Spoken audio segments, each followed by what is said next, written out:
Thanks, guys, for that first carrier update of our morning. Got our first live guest on the way with the top story for your Friday. Our Washington correspondent John Gallagher is joining us this morning.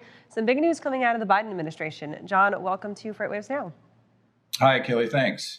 There was some big news coming out yesterday morning. Basically, Biden is bringing the Department of Justice in to help these two independent agencies that cover our markets, the Federal Maritime Commission and the Surface Transportation Board, to see if too little competition among carriers is causing excessive rates and fees for shippers. And the reason the White House is getting directly involved in these industries is that they see this as saving American businesses money on shipping costs, which presumably would lower prices for American consumers. So that's kind of the philosophy there.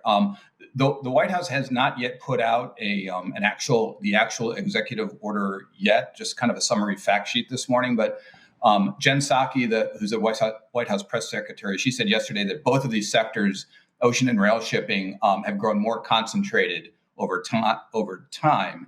And she mentioned that the three major shipping alliances in the container ship sector now control more than 80% of the market.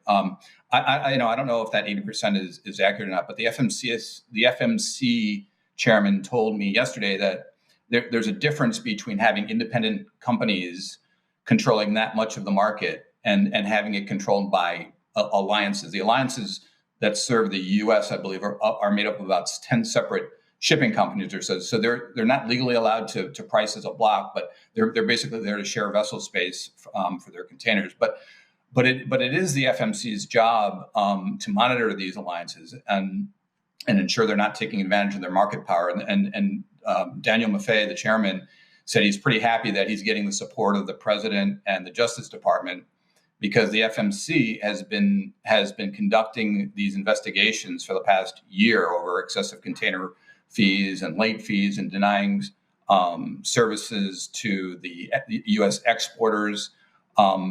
So that's sort of what's going on. Now, the World Shipping Council hasn't weighed in on this yet. They represent the container ship market, and like 90% of the world container trades. They haven't really weighed in yet because they haven't seen the actual executive order. But the carriers would say that this has nothing to do. What's going on here has nothing to do with market power or market concentration. It's simply supply and demand. I mean, it's not like they're pulling ship capacity out and jacking up rates. There's just this unprecedented demand, and they're pricing accordingly. Hey, John.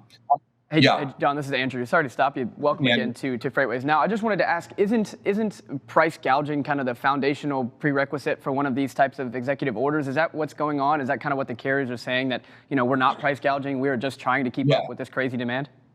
Yeah, that's exactly it.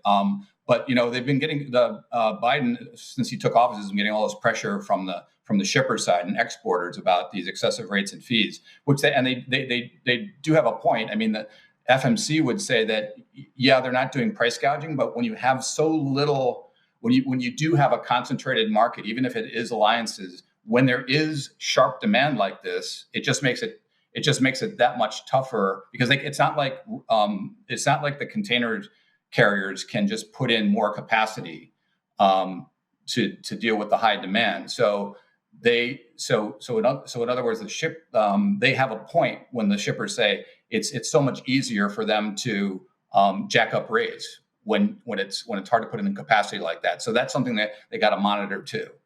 So, John, when we're talking about this executive order, I know that rail isn't typically your beat to cover, but we talk a lot about the merger that's going on with KCS and CN and that kind of fight.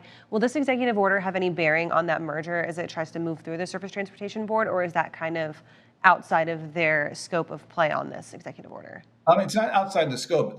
I think there's worry just generally, not just on the CN KCS merger, but worry generally that this could have kind of a dampening effect going forward on the railroads generally. I mean, I asked the STB if this would actually have if this would cause or push them to put even more scrutiny on this. I know they're already looking at this really closely, so I don't know how much more scrutiny they could have over this merger. But they didn't get back to me on that question. But I think it's more beyond mergers. It's more these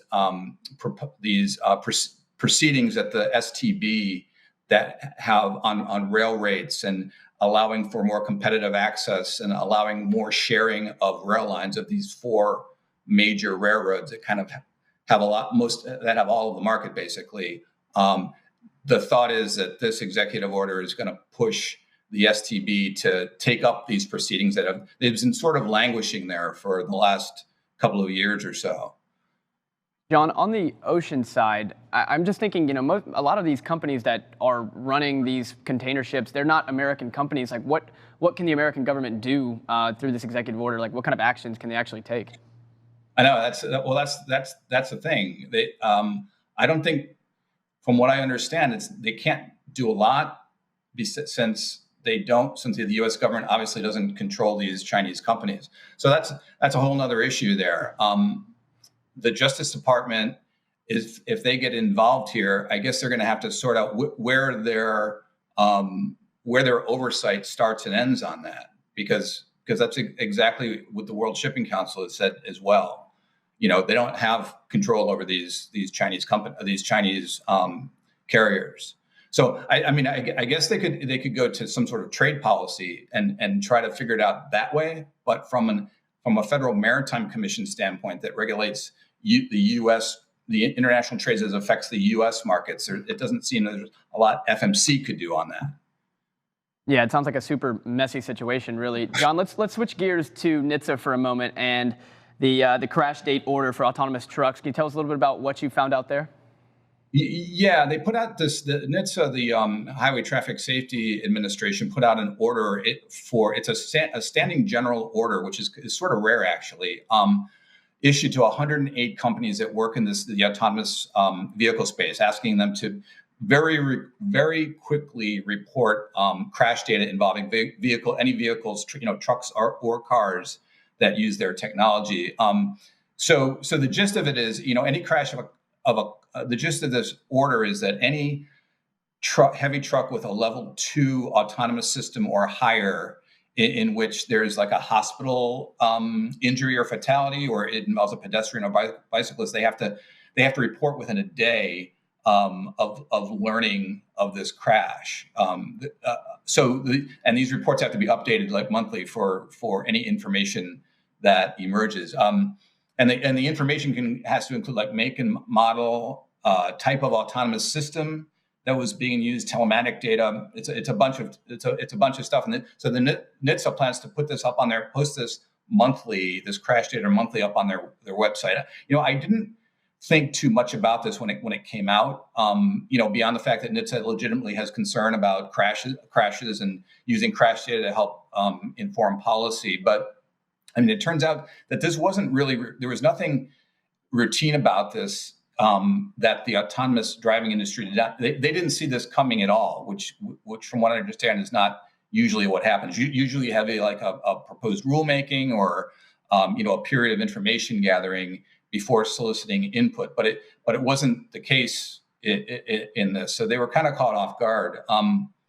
And another issue that came up, Michael, was that after they put out this press release, a group called the Self-Driving Coalition, which represents the level 3 or higher type of systems, they took issue with the fact that NHTSA was not delineating between the driving assist type technology, like automatic braking, and full, and self-driving, which is two different kind of sectors of this industry. So they kind of took issue that all this data is being, because they're still in the testing phase. So they see their data as kind of proprietary right now. So they see this as a kind of a commercial proprietary issue. So they want to try to see if they can get NHTSA to maybe separate, not make it so all encompassing, and maybe have some changes for the self-driving guys out there, the Too Simple, Waymo, Embark, plus those types of companies. Right. That makes a lot of sense. John, thank you so much for your time today. We'll see more of you next week. Okay. Thanks, you guys.